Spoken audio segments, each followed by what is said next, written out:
Assalamu alaikum. This is Nabil Awaidi and your news from the United States. Today, I will speak about the Palestinian issue and what is designed and tailored behind the curtains about this case and about the Middle East in total. I have come across a video that I liked very much, and I would like you also to listen to the words that is said in this video. I will just tell you exactly what I listened to. Thank you very much for listening. Palestine and Israel, the delusion of two-state, the truth of power. Let's stop lying to ourselves. Let's stop pretending that peace is just around the corner.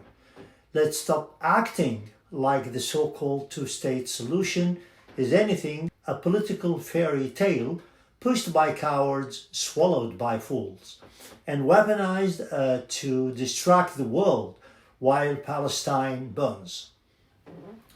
For over 75 years, the Palestinians have been promised freedom.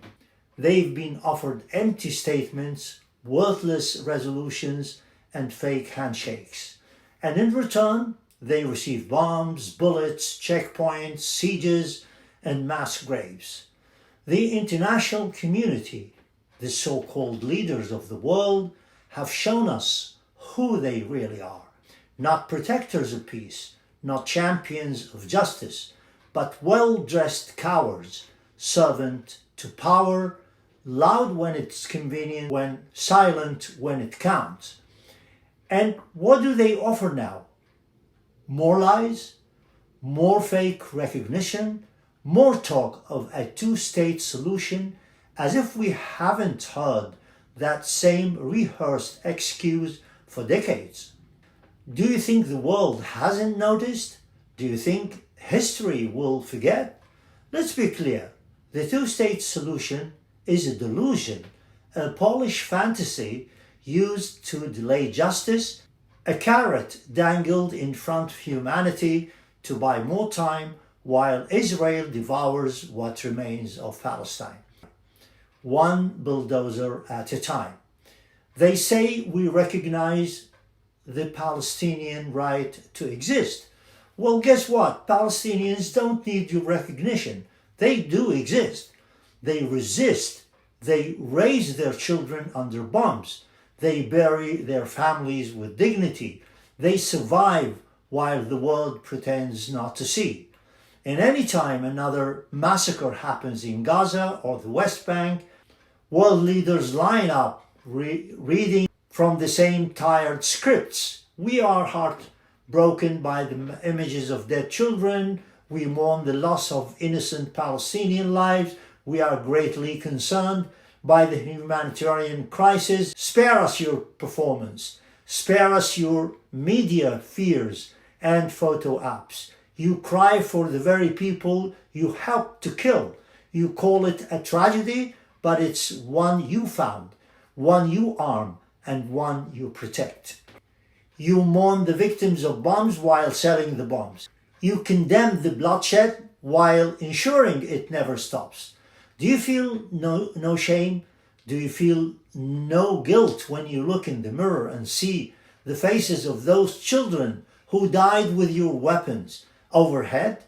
You say, poor Palestinian, but it's your money that fueled the war machine. It is your silence that buries the truth. It is your hypocrisy that poisons every word you speak.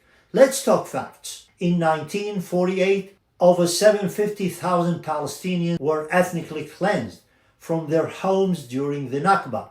Entire towns wiped from the map. Families never allowed to return. The world said nothing. In 1967, Israel seized Gaza, the West Bank, East Jerusalem, Golan Heights, and the Sinai Peninsula, not for survival, but for conquest, all while civilized world looked on the other way. Since then, Israel has built more than 700,000 illegal statements on occupied land in defiance of the international law.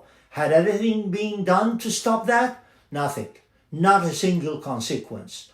Over 5 million Palestinians, refugees, still live in exile, waiting for a right that is written in law but denied in reality.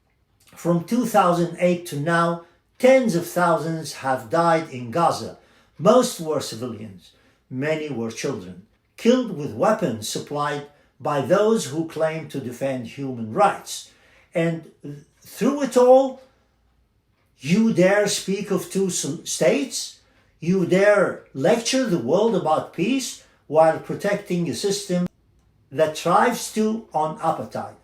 Israel will never allow a Palestinian state, and you know it. And now while it controls the land, the borders, the sky, the airways, the narrative, and your votes, and your vetoes, your funding, and your silence as well. Israel doesn't want peace. It wants control. It wants domination. It wants total supremacy over geography, memory, and truth. This is not self-defense.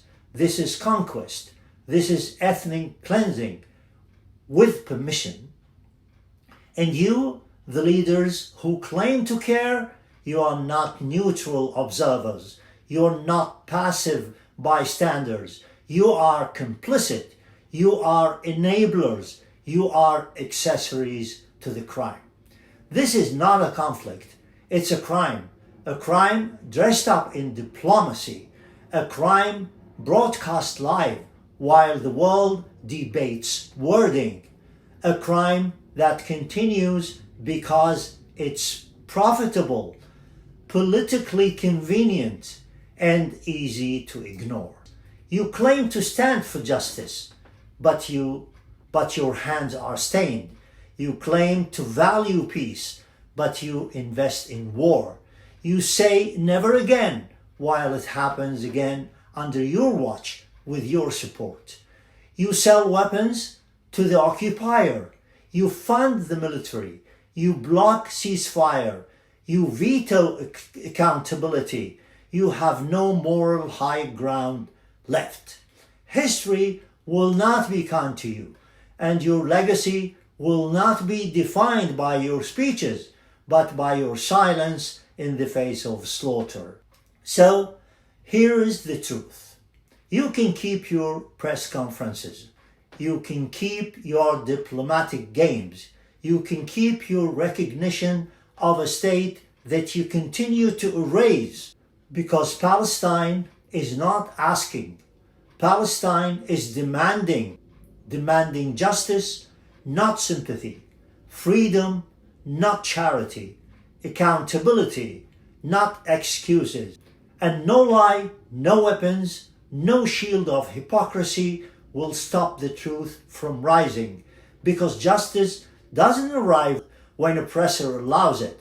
It arrives when the oppressed refuse to die quietly, and when the day comes, defenses fall, when the land is reclaimed, when the sun rises over a free Gaza, a free West Bank, and a Palestine restores spirit and soil, the world will weep, not for what happened, but what was allowed to happen.